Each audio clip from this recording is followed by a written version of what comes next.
Hello from Tokyo, Japan, and this is the Right Table. Thank you for tuning in to the channel and having a listen at my review of the latest big hit film from India, Kalki 2898 AD. It's 2025 now, and the year of movies in Japan started off with a big bang with this film from India. This is a great film to start off the year, both thematically and for people like myself, and for those of you out there who enjoy writing structurally as a piece of well crafted storytelling. In this video, I'd like to make the case that Kalki 2898 AD is an example of how to tell a story arc that takes us on a journey of a character's rebirth rather than death, in a three-act structure that deals with three main aspects of such a journey, all highlighted by words that start with the letter D.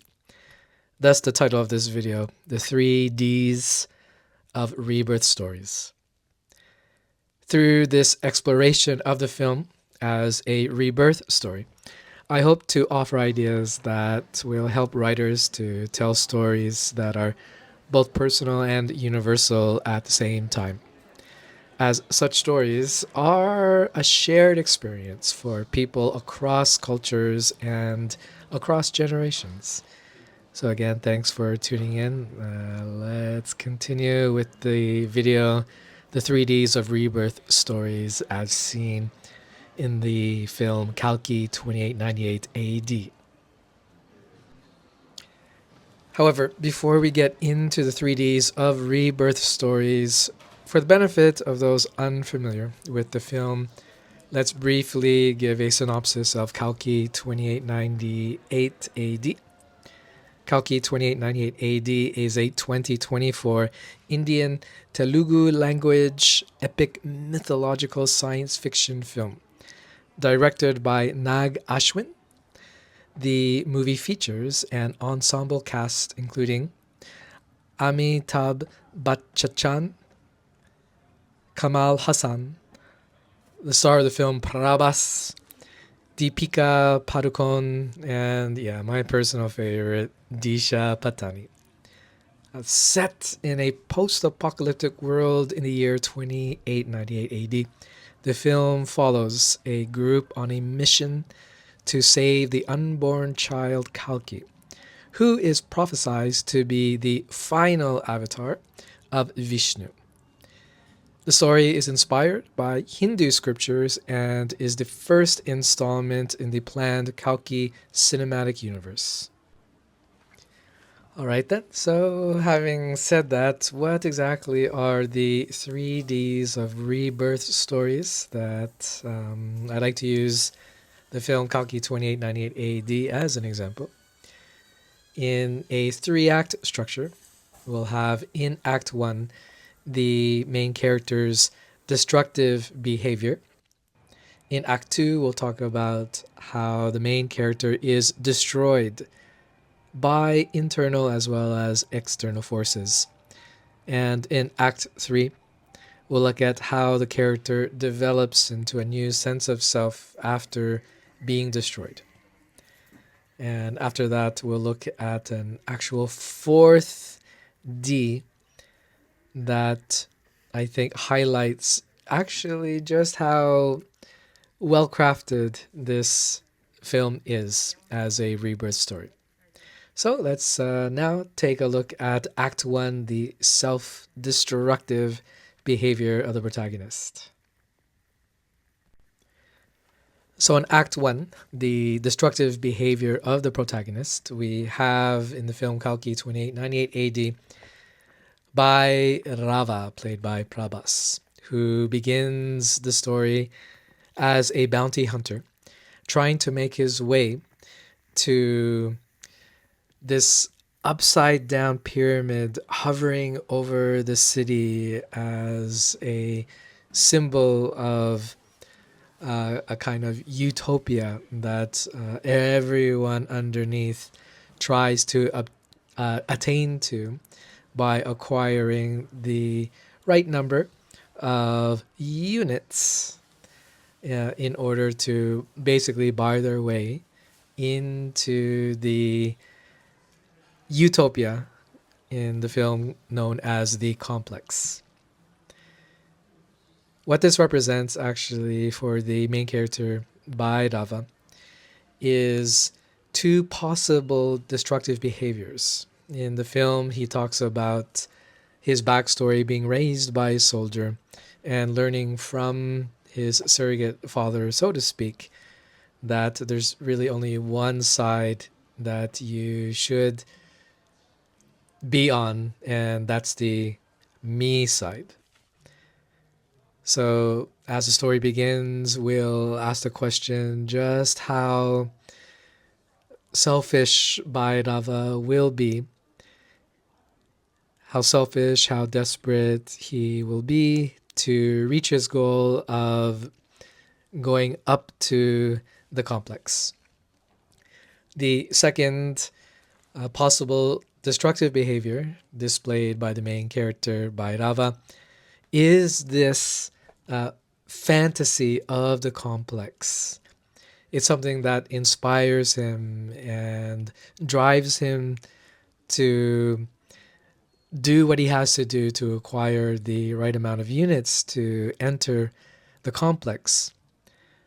But what we see is something that's common throughout the world for those of us, I'm pretty sure all of us, who dream of reaching some kind of quote unquote heaven, is that our dreams can make us or break us.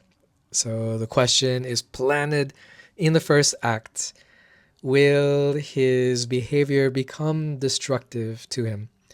That being the me side, or actually his fantasies of going to the complex. So that's in Act 1 in the 3Ds of Rebirth stories, the destructive or self-destructive behavior of the protagonist. Let's now take a look at Act 2. Okay, so then we enter Act 2, where we go through this journey of the main character being destroyed internally as well as externally. We find that the protagonist, Bhaivara, is very indulgent when he reaches the complex for a moment with I guess I would call her the woman of her dreams, of my dreams, so to speak, Disha Patani, who works at the complex and is able to bring Vaivara up to have a look. But he indulges this kind of paradise with Roxy, the character played by Disha Patani.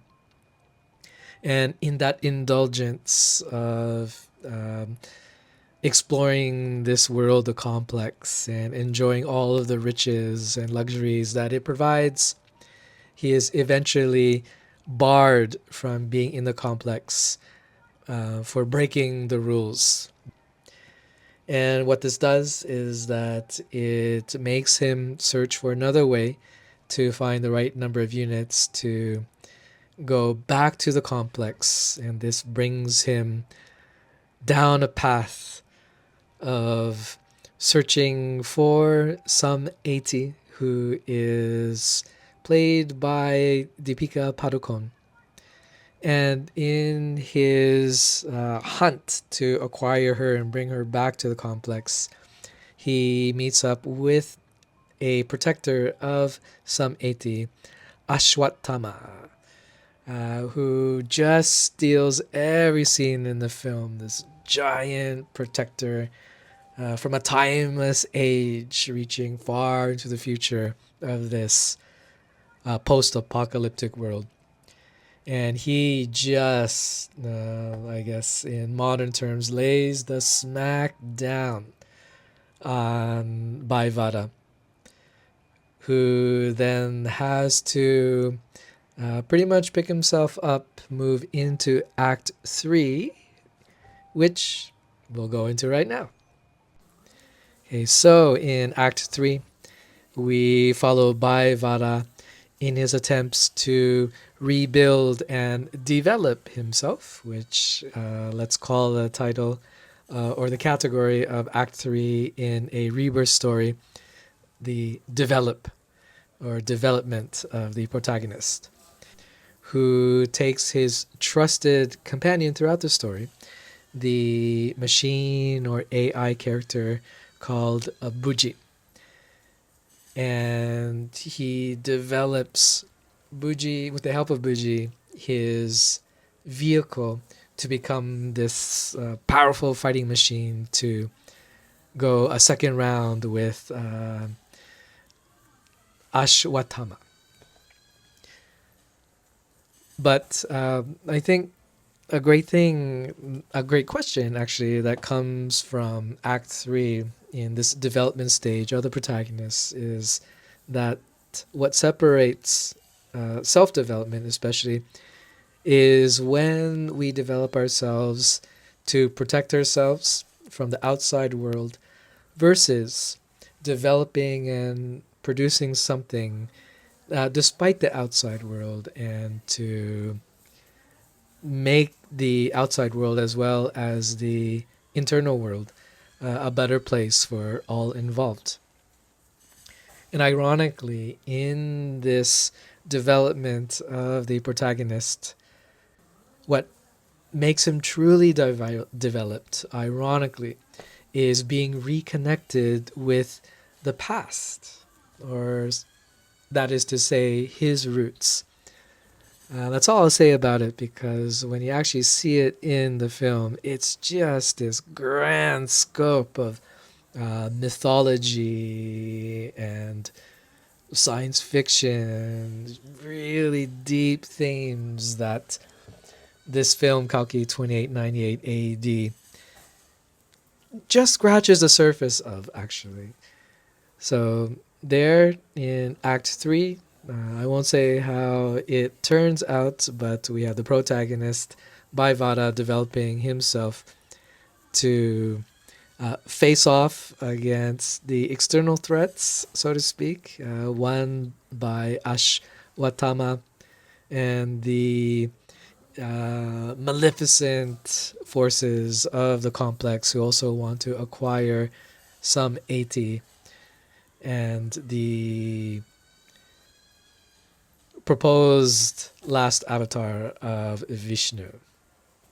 However, the story doesn't end there. There is, I would say, a fourth D, and let's get into that right now. So, a great thing that this film does towards the end of the film is to take this rebirth story, and after Act 3, brings out the question of what version of himself will be reborn. And this question I would like to label as the fourth D, the decision. Which version of the self that the protagonist imagines or aspires to does the protagonist choose? And in the story of Kalki 2898 AD, will he choose to be his bounty hunting ways, to succumb to his desires, to live out this fantasy world of the complex? Or will he be reborn as this mythological character who is helping aid in this grand war and helping the side of Vishnu protect the world?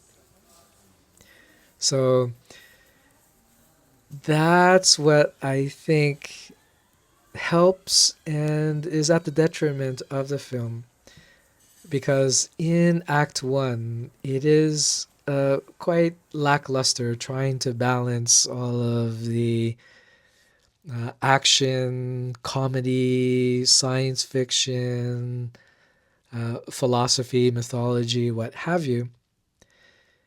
But then thinking deeper, going through this three-act structure of rebirth stories, and seeing how the character starts out as a bounty hunter who wants to make his way into this fantasy world. How much of that do the rest of us in today's world put ourselves through trying to acquire this goal of this idealized world, and how it kind of dulls our senses actually to the present moment, which I think in the film is symbolized by Disha Patani's character Roxy. It kind of awakens, it could awaken Bhaivara into just in making the best of what he has in the moment.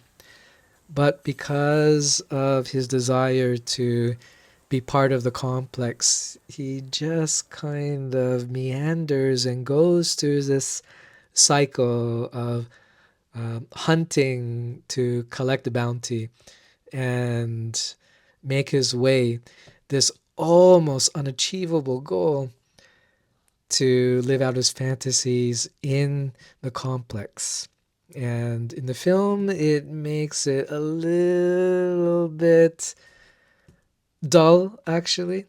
But by the time he meets up with Ashwatthama, that's when the film really gets going. And it's just hard hitting action, the only way that Indian cinema can do. And watching in the theater, especially in an IMAX theater, is just a cleansing of mind, body, and soul because of the scale and the visuals and the sounds. It's just a really great experience. All of Indian cinema that at least that I've seen in Japan. So there you have it, the 3Ds of Rebirth stories, and my particular take on the film Kalki 2898 AD. The 3Ds of Rebirth stories, just to review, we have Act 1, the destructive behavior of the protagonist. Act 2, the protagonist being destroyed. Act 3, the protagonist developing him or herself, reborn, so to speak. And then to add extra depth to the story, a fourth D, the decision, the question, which self is reborn at the end of the film. I hope you enjoyed watching this video. If you've seen Kalki 2898 AD, I would love to hear what you thought of the film. And also any information that would help me appreciate it more or understand Indian culture more. And for the writers out there, what do you think of this idea of a three-act structured story? Please post your comments in the comments section. And I wish you a great day and hope to see you again in the next video. See you around.